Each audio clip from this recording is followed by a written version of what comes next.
They laughed when Thorne, our shy 40-something waitress, dropped a tray of fries again. Grease hit the tiles, her hands trembling, aprons smeared with ketchup. But when her sleeve slipped and that faded ink peeked through, everything changed. What do you see first? Someone's weakness or what they've survived? There's a rhythm to diner life, like the low hum of the radio in the back kitchen, always playing, never quite clear. I'd worked that rhythm for years enough to know when a new cog doesn't quite spin like the rest. Thorne was that cog. It happened on a Wednesday slow night, one of those evenings when the fryer oil smells stronger than the food and the booths echo too much. She was at the prep station, folding napkins, 3 folds, then tuck, over and over, smooth and tight, no wasted motion. Her hands worked like they'd been trained on something sharper than cloth napkins. I watched from the register, pretending to tally invoices. She didn't talk much evening, and coffee right were her staples, but she listened. You could feel it, like she was collecting data instead of small talk. Perlina bouncing between booths with that sugary chirp only 22-year-olds have paused beside her. "You fold like a robot," she joked, grinning. "You in the napkin army or something?" Thorne smiled politely, but it didn't reach her eyes. "Just habit," she said, and went right back to folding. That was the moment. A flick of her wrist, a tray lifted too high, and the sleeve of her uniform blouse slipped just an inch too far. Beneath the pale kitchen light, I saw at the edge of a faded tattoo. Not hearts or flowers or some half-drunken dare. This was tight-lined, purposeful. A winged insignia stretched across sinew that had clearly done more than carry trays. I didn't say anything. Didn't even pause, just carried the stack of pie menus past her. But my eyes caught hers for a breath, and I swear she knew I'd seen it. She didn't flinch. She didn't smile. She just adjusted her sleeve and looked back down. We didn't speak again for the rest of the shift. Mr. Dell, the blind vet who parked himself in booth number 3 every other evening, tapped his cane lightly against the table as I poured his decaf. "That new girl walks quiet," he muttered more to himself than to me.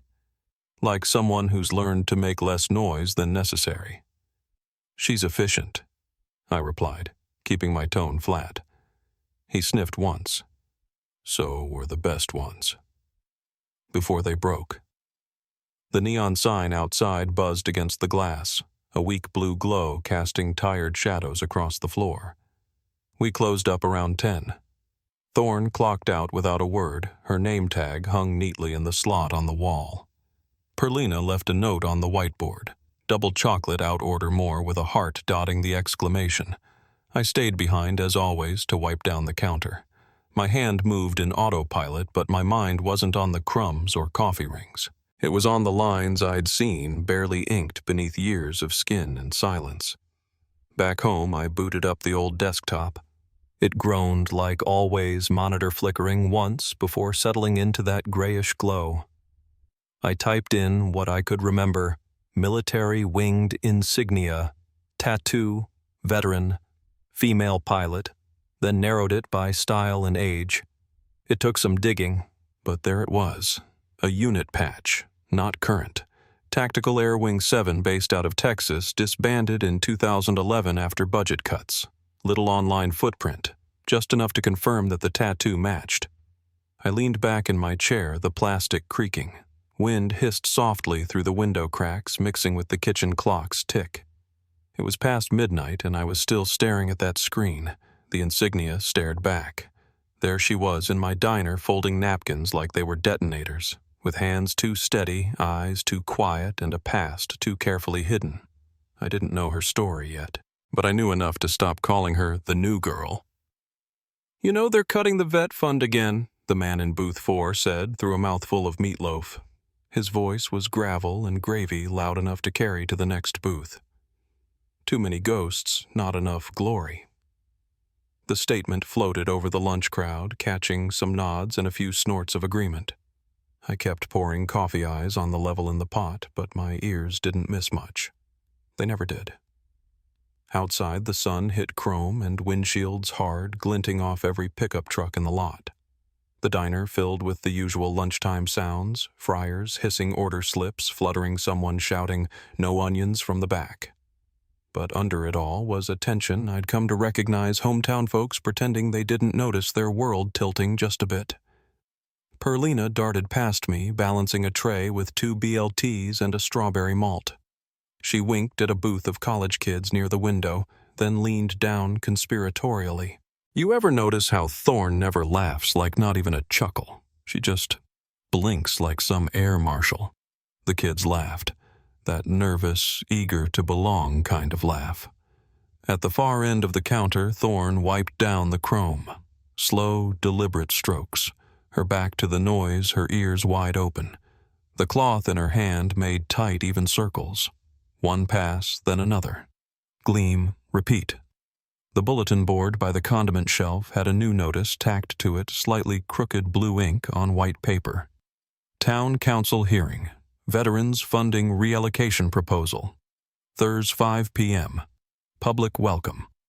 I'd seen the same wording before different dates, but the word reallocation always meant one thing in this town: cutbacks. Perlina hovered near the coffee pot. "You think she really served?" she asked me quietly, motioning with her chin toward Thorne. "I mean no offense, but I know a few people who say they were in the service. You ever seen her in uniform?" "No," I said. "Exactly. She probably just tells stories, you know, to get treated different." She paused. "You think she ever did anything?" Thorne didn't respond. She didn't turn, just kept polishing the counter like it was a medal she had to earn again. Mick Soren sat 2 stools down, nursing a black coffee. He was built like an oak post and about as talkative. Vietnam, I thought maybe early Gulf. He didn't speak much, but when he did, folks shut up and listened. "She was there," he said, suddenly not looking up. 2009. Burn unit story. Perlina blinked. "What?" He sipped his coffee. "Walter Reed. I remember the report. Female pilot evac run went wrong. Pulled 3 men from a bird half on fire. Lost part of her right sleeve. That one there?" He gestured subtly toward Thorne. She was the one. Perlina flushed. "Well, I didn't mean anything. I know Mick said, but you meant something." Thorne finally looked up. Not at anyone in particular. Just long enough for the cloth in her hand to go still. Then she folded it precise as always and walked it back to the kitchen. I leaned on the counter, elbows pressed into the formica. "You sure?" I asked, Mick softly. He didn't answer right away, just traced the rim of his mug with one calloused finger. "Names get lost," he said, "but actions stick. And that kind of steadiness, you don't learn it folding napkins." I nodded. After the lunch rush died down, I cleared the booths and wiped crumbs from the laminate tables. The bulletin notice had a thumbprint smudge across the corner, probably ink from someone trying to read it too fast. I traced the edge of it absently. The town didn't hate its veterans. Not exactly. It just forgot them. Like photos sun-bleached in a window. Still there, but blurred into wallpaper. That evening, I sat on my porch with a lukewarm cup of coffee and my old flip phone buzzing beside me. I stared at the call, Breck's sticky note I'd written last month and never used. Breck had been a colonel, retired now and hard to get a straight word out of unless you caught him early or caught him tired. But if anyone knew what I'd just heard was true, it'd be him. I pressed the call button. The line clicked, then rasped. Breck speaking. "It's Rylan." A pause. "Thought so. You sound older every year." I smiled faintly. "You got time tomorrow?" "Maybe." "What's this about?" "I need to talk." "About someone." Another pause. Then, "Come by in the morning. Bring coffee." Click. I looked at the sky softening into dusk. The kind of blue that makes you think things could still be set right if you just reached fast enough. Breck met me at the door without a word. No greeting, no nod. Just held out a thick envelope in one hand and poured coffee with the other, his fingers trembling against the thermos handle. It was just after 7, early enough that the dew hadn't lifted from the porch railings yet. The air carried that sharp edge of pine oil and wet leaves, the smell of a Georgia spring that hadn't fully committed. I stepped inside. His cabin hadn't changed in a decade, same warped floorboards, same maps curling off the walls like peeling skin. A fire crackled in the stove, though the morning wasn't that cold. The place smelled of ash and oil and something old like memories that never got dusted. He pointed to a chair by the window, still silent, then set down the coffee between us. The envelope sat untouched on the table, its edges frayed, and a faint coffee ring bleeding into one corner. I didn't reach for it yet. Breck just stared at it like it had said something rude. Above the fireplace hung a framed photo, 5 pilots' flight suits wrinkled from hours in the cockpit sun in their eyes. One had a long red braid tucked behind her neck, but her face was blurred either from motion or time. No name on the frame. No date. She didn't want it kept, Breck said finally. I looked from the photo to him. That her? He nodded. Thorn Rucks.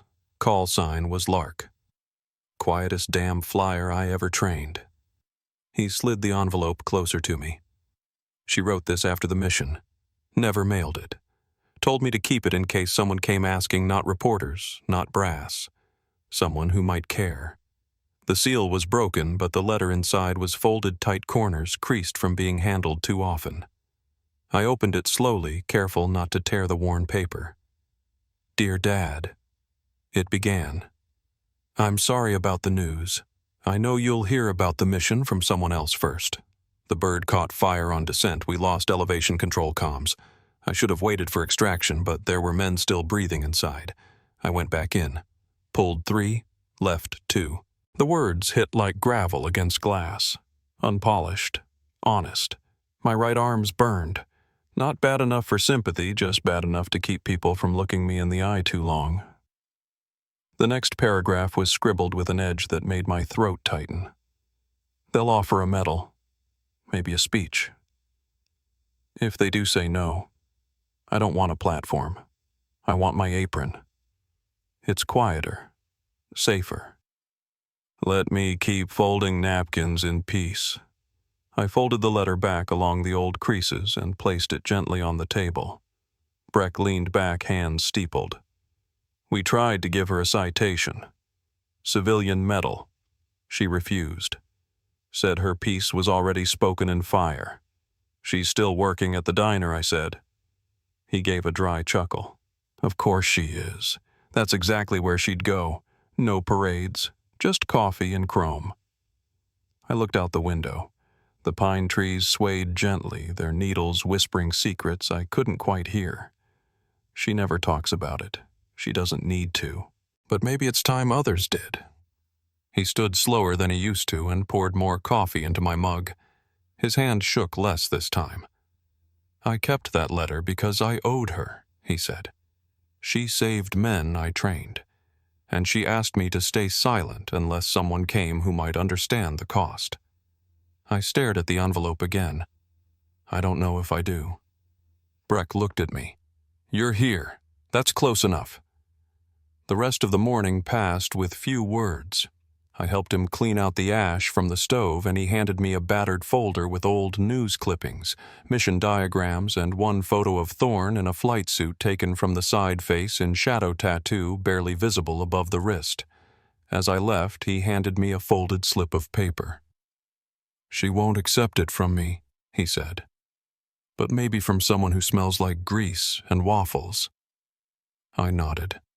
The walk back to my truck was quiet, just the crunch of gravel and the soft creak of the gate.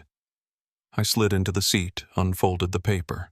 It was a summons, handwritten, simple. Thorn Rucks. You are requested to appear at the upcoming Veterans Budget hearing as a witness. No official seal. no threat, just an invitation delivered the old way. The next morning, I placed it in her locker before opening, tucked it between a stack of order pads and a worn paperback she never seemed to finish. She'd find it eventually. She didn't say a word when she opened her locker. The summons sat neatly atop her apron, folded just the way she left it the night before. Her eyes scanned the note black ink on paper creased from my pocket and then moved on. No sigh, no startle, just the sound of the locker's hinges groaning under fluorescent hum. She picked up the apron like it was silk, folded it once, then again, each crease sharp-aligned like a military dress sheet. There was reverence in her fingers. Ritual. If I didn't know better, I'd have thought she was folding a flag. Outside, a soft rain ticked against the tin roof. The smell of coffee grounds mixed with the sharper note of lemon disinfectant. It was close quiet. Only 3 tables filled an older couple sharing hush puppies, a trucker half asleep in his booth, and Mick Soren hunched over his usual black coffee like it held something sacred.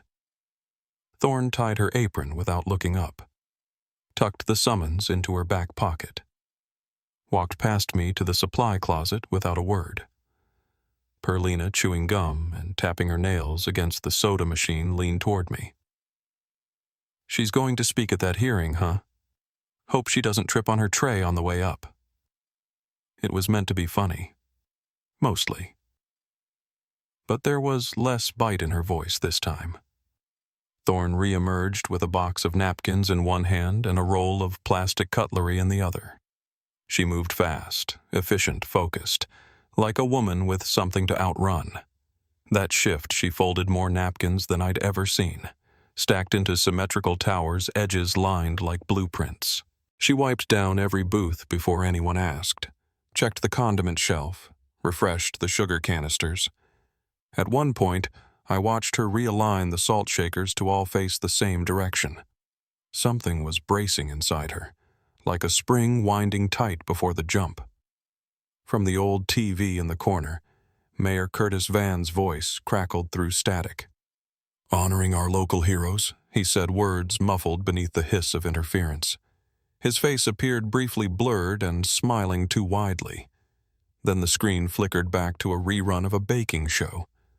Thorne paused near the soda machine. One hand hovered over the lever.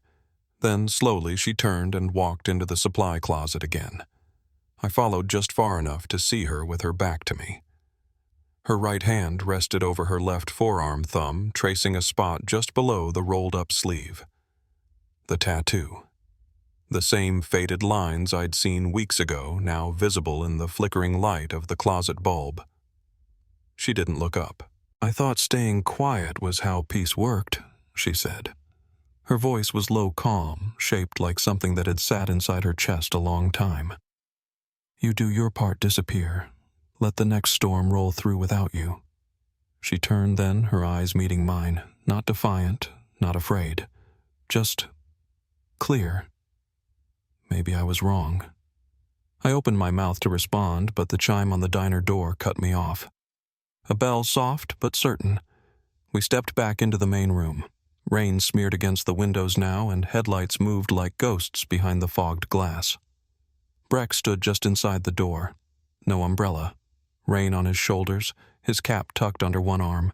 He looked older than yesterday, tired in a way you can't fix with sleep. He didn't speak, just looked at Thorne, eyes steady, and nodded once.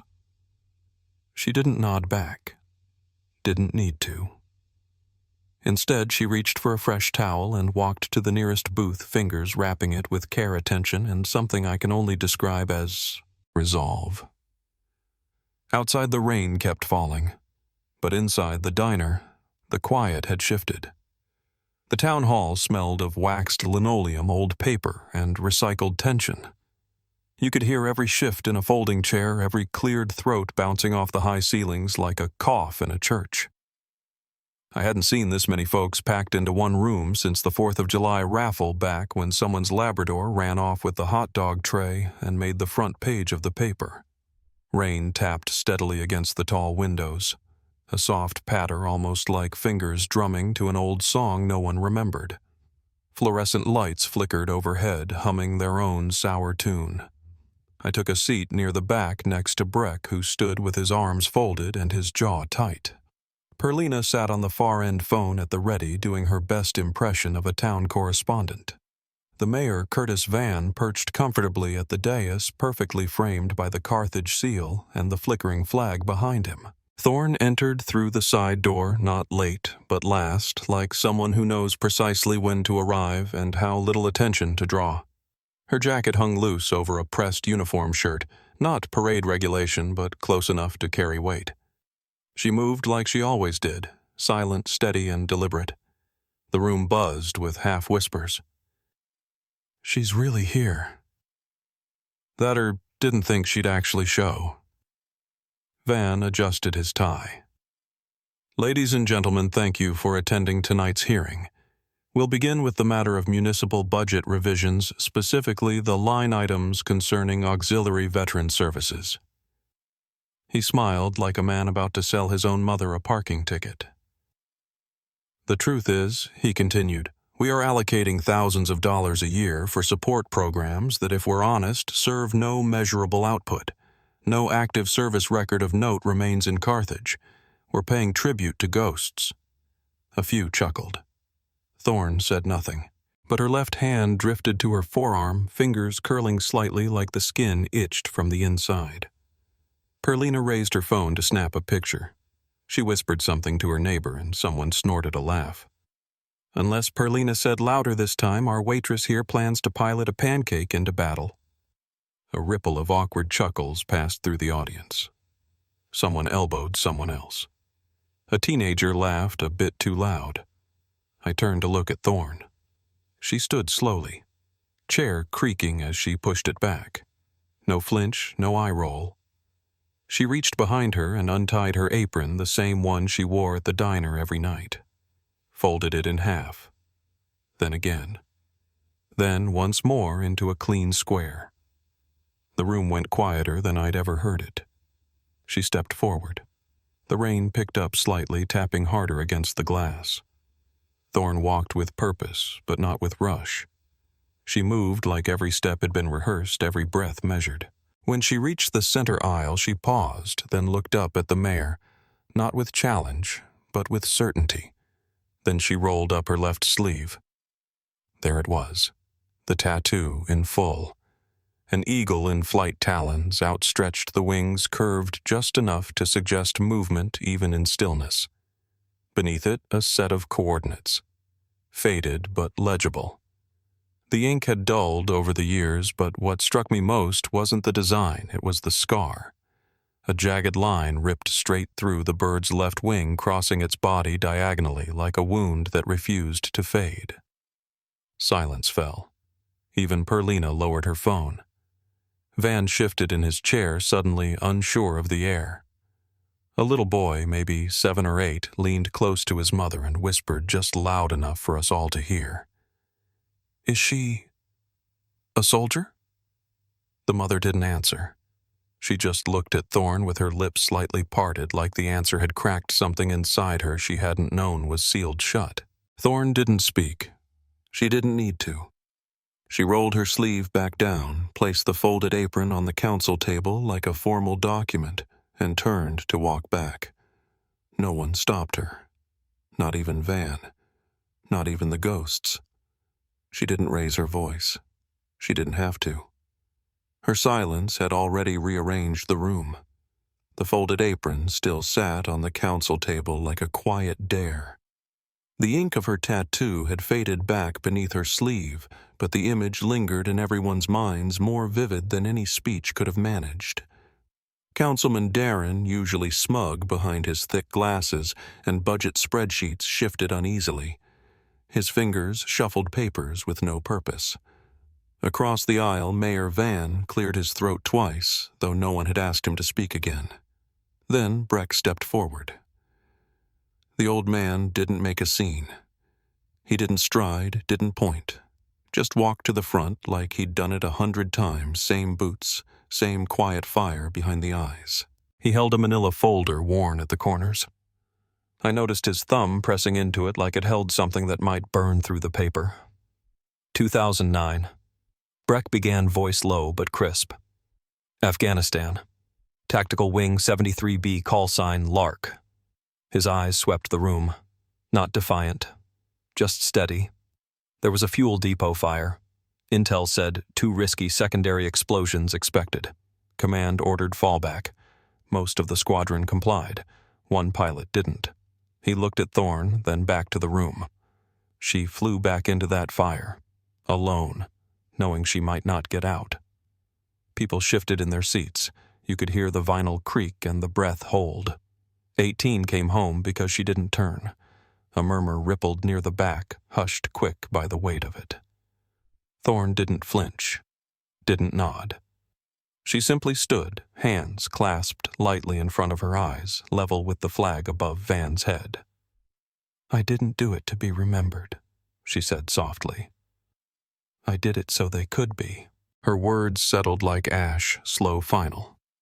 Breck opened the folder, pulled out a photo yellowed at the edges printed on old matte stock. He held it up high, hand steady. The image was grainy, a jet banking low, too low over a valley rimmed with flame. Below, smoke spiraled in tight columns. In the top right corner, a tiny silhouette of a pilot mid-ejection chute just beginning to open. "We weren't supposed to keep this," Breck said. "It wasn't part of any official report. It was buried, lost in the shuffle." He paused, then added, "But some things don't delete." You could hear the clock ticking above the door now. The sound had been there all along, but no one noticed until everything else got quiet. Van looked pale. He leaned toward his aide, who whispered something and nodded toward the agenda sheet. "We'll be striking item 7B from tonight's motion list," he said. "No further discussion." He said it like someone pulling a hand from a fire. Perlina lowered her phone. For the first time all evening, she didn't snap a picture. Someone started clapping near the back. 1, 2 slaps of palm against palm. Then it stopped, caught in the throat of the moment, embarrassed by its own volume. No standing ovation, no cheers. Just the kind of reverence people give when they realize they've missed something big for far too long. And in that pause, that breath between what was and what would now have to be, Thorne turned. She walked to the podium, picked up the apron she'd left folded there, smoothed it once, then laid it back down flat and square. Without a word, she stepped through the side door. No one followed. No one needed to. The fog on the windows had thickened, muting the streetlights beyond into halos. The flags on the wall didn't move. Somewhere in the distance, the rain started up again, just a little harder this time. And in the stillness she left behind, we all sat there quietly reassembling what we thought we knew about war silence and the kind of courage that doesn't announce itself. There weren't any parades, no speeches, no plaques nailed into brick. But someone left a takeout coffee on the counter the next morning. Lid scribbled in black marker Thorne. No E. The writing was shaky, but it was the first time anyone here had said her name out loud or not. She didn't drink it, just looked at the cup, then moved it gently aside like it was something sacred or fragile. Winter had crept in early that year.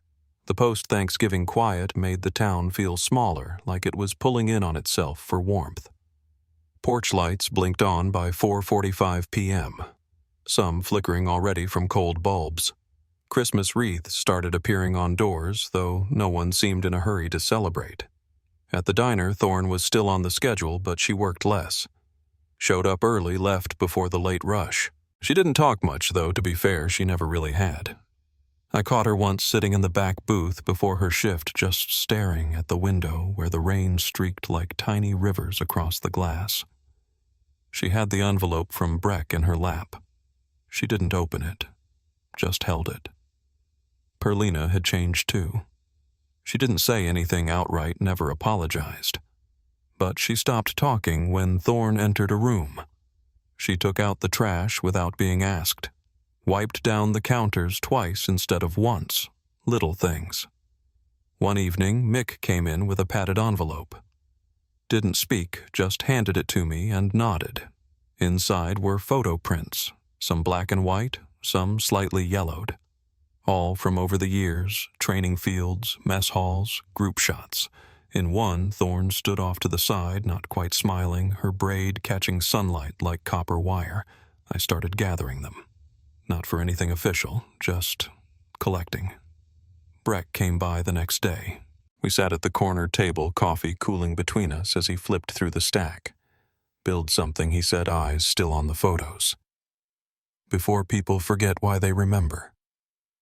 That night I asked Thorne if she'd help polish the frames. She didn't answer at first. Just walked to the supply closet, pulled out the rag and the polish, and set to work. She cleaned each frame, gently tracing the edges with her thumb, but she never signed her name on the labels I wrote for the captions, never corrected the stories we pieced together from second-hand memories and faded captions. Later, as I was restocking the napkins, she slipped the envelope onto the counter next to me. "You'll know when it's time," she said, then walked away. I held it for a while before sliding it into my back pocket. Didn't open it. Not yet. The diner stayed mostly quiet after closing that night. Fryer off. Lights dimmed. Perlina had gone home early. Just me, the clink of dishes, and the low hum of the old fridge compressor in back. I took the photos out of the envelope from Mick, spread them across the last booth number 3.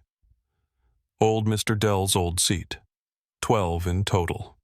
One was blurry lens, smudged or hand-shaking when it was taken, but unmistakably her. Helmet off grease smudged across one cheek, arms around 2 others, grinning wide. She wasn't looking at the camera. She was laughing.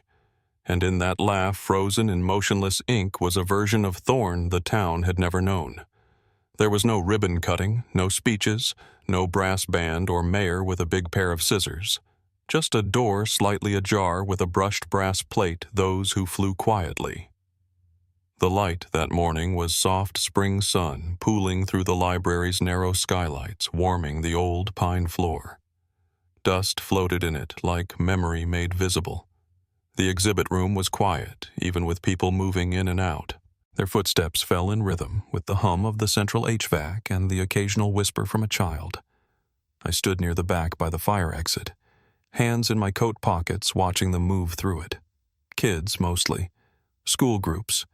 A couple of veterans, some teens looking like they had wandered in by accident and didn't want to admit they stayed on purpose. A woman with a stroller paused beside the largest photo near the center Thorne's silhouette, mid-step sleeves rolled up, sun framing her like a memory lit from behind. She wasn't named in the captions. None of the photos were labeled with names. Just locations, dates, and quiet titles like Final Turn or Westbound at Dusk. Breck said it was better that way. Let them focus on the actions he'd told me, not the applause. At the center of the room was a small display case made of cedar and glass backlit by a single warm bulb. Inside, a perfectly folded diner apron, edges crisp. Next to it, a name badge, white plastic clipped and face down. It stayed that way. No one turned it over. No one needed to. Above the case was a pencil sketch, clean lines on soft archival paper, a pilot's arm tattoo, faint but clear. The scar was there, too, slicing through the winged eagle like lightning frozen in graphite. It had taken Mick days to get the shading right. He kept saying it wasn't about realism, it was about remembering the damage without making it loud. Perlina came once early on opening morning. I saw her standing by the guest book, chewing her bottom lip. She didn't sign anything, just placed a single daisy at the base of the glass, adjusted her scarf, and left. A few minutes later, someone else stepped up to the same spot and wrote in loopy blue ink, "She made my father's return possible. I never knew her name. I don't need to." The ink was still wet when I flipped the page gently forward. In the final hour before closing, I took the last photo out of its envelope. It was the one I hadn't quite known what to do with.